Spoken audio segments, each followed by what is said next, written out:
Hi குட்டீஸ். ஆச்சு ஒரு குட்டி கதை சொல்ல போகிறேன். ஒரு ஜென்குரு இருந்தார். ஜென்குரு ஒரு மலை அடிவாரத்தில் அவரோட ஆசிரமம் இருக்குது. அந்த மலை பார்த்திங்கன்னா பச்சை பசேன்னு இருக்கிற ஒரு மலை. இந்த மலை அடிவாரத்தில் ஒரு ஆசிரமம். அவர் தங்கியிருக்க அந்த ஆசிரமத்தை சுற்றி பூக்கள், நிறைய செடி கொடி பூக்கள், அவ்வளோ கலர் கலரான பூக்கள்.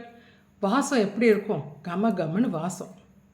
அவருக்கு டெய்லி என்ன வேலைன்னா, அந்த குருக்கு தோட்டத்தில் போய் தண்ணி ஊற்றுறது. தண்ணி ஊற்றிட்டு தோட்டத்தில் எவ்வளோ வேலை இருக்கும், அந்த செடியில் சின்ன சின்ன புல் வந்திருக்கும், களைன்னு சொல்லுவாங்க, அந்த களை எடுக்கிறதுன்னு சொல்லுவாங்க. புல் எடுக்கிறது, அந்த மண்ணை கிண்டி விட்டதுக்கு உரம் போடுறது, தண்ணி ஊற்றுறது.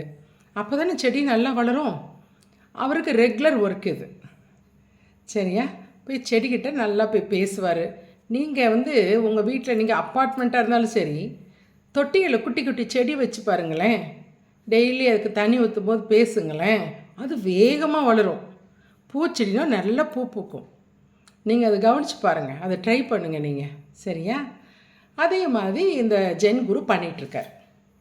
இதை ஒரு விவசாயி பார்த்துட்ருக்கிறார். விவசாயினா யார்? அக்ரிகல்ச்சர் பண்ணுறவங்க. அவர் பார்த்துட்டே இருக்கிறார்.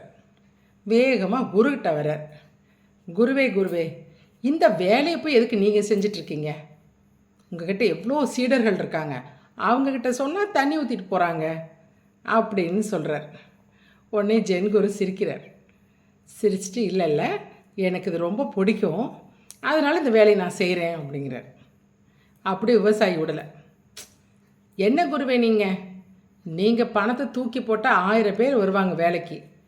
பணத்தை தூக்கி போட்டால் வேலை செய்கிற 1000 பேர் வருவாங்க அப்படின்றார். நீங்கள் போய் இந்த வேலையை செஞ்சிட்ருக்கலாமா அப்படின்றார். உடனே ஜென்குரு சொல்கிறாரு, இல்லை, நான் இந்த செடிக்கிட்டெல்லாம் பேசுவேன், இந்த பூக்கிட்டெல்லாம் பேசுவேன். இந்த பூ நேற்றை விட இன்றைக்கி நீ ரொம்ப அழகாக இருக்கியேன்னு சொல்லுவேன் பூக்கிட்ட. அது ரொம்ப சந்தோஷமாக இருக்கும்.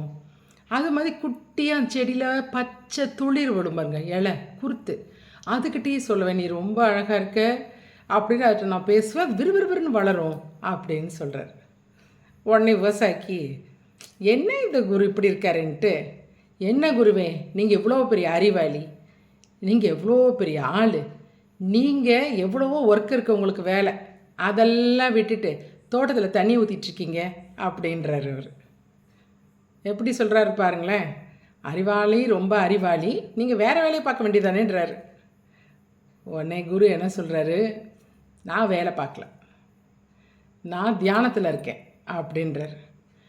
என்ன தியானத்தில் இருக்கீங்களா? செடிக்கு தண்ணியை தானே ஊற்றிட்டுருக்கீங்க அப்படின்னு சொல்கிறாரு விவசாயி.